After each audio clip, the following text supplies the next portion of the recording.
В сърцето на София, където небето среща позлатените куполи, се издига символът на българската вяра и памет.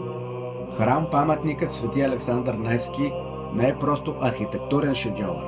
Той е молитва в камък. Завършен през 1912 година, той събира в себе си духа на едно новоосвободено царство. Погледнете към върха. Куполите са покрити с истинско злато, което улавя първите лъчи на слънцето. Вътре, сред аромата на тамян и тишината на вековете, стенописи разказват истории за светци и царе. Тук гласът на 12-те камбани отеква в цяла София, напомняйки ни, че сме град с хилядолетна история. Това е най-голямата православна катедрала на Балканите. Място, където всеки посетител намира частица покой и смирение пред необятния му слон.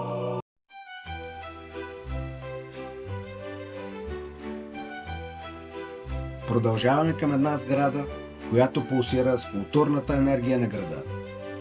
Народният театър Иван Вазов със своята необарокова фасада и величествени колони е истинско бижу на Софийския център. Проектиран от прочутите виенски архитекти Хелмер и Фелнер, театърът е открит в началото на миналия век и от тогава е дом на най-големите български таланти. Пред него градската градина винаги е пълна с живот. Шахматисти, спорещи за следващия ход, деца, тичащи около фонтана и улични музиканти. Но погледнете нагоре към фронтон. Колесницата на Аполон ни напомня, че тук изкуството е над всичко. Дори след пожари и разрушения, този театър винаги е възкръсвал, за да вдигне завесата пред новите поколения.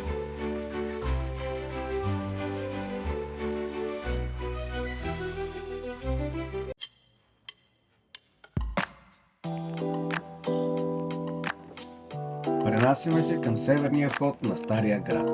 Тук, над река Владайска, стоят 4-мата бронзови пазители. Лъвов мост е място на легенди. Построеният в края на 19 век от братя Прошек, той заменя старият Шарен мост. 4-те лъва не са просто украса.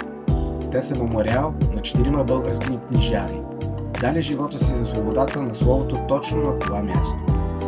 Днес мостът е мост между епохите. От едната страна е шумният модерен трафик и метрото, а от другата атмосферата на Стара София с нейните малки магазинчета и ухания на подправки.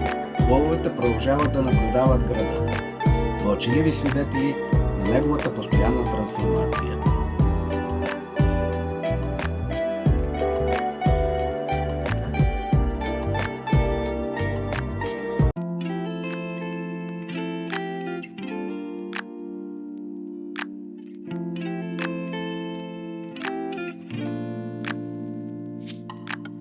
Няма как да усетите София, без да се разходите по Витошка.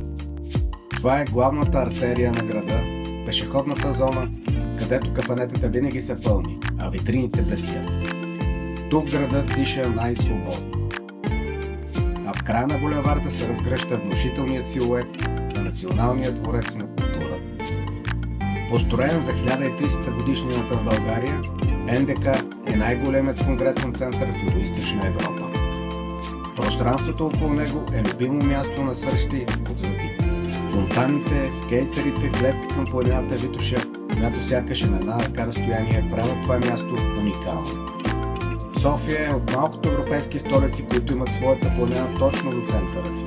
Природа и култура – перфектна симбиоза.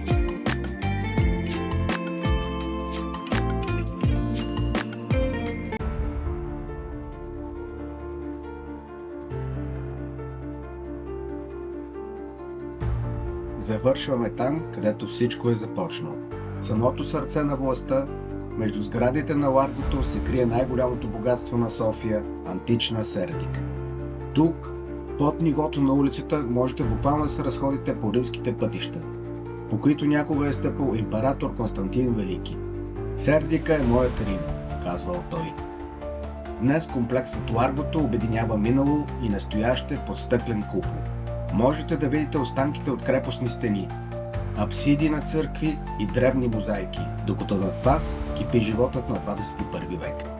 Това е духът на София, град, който расте, но не старее.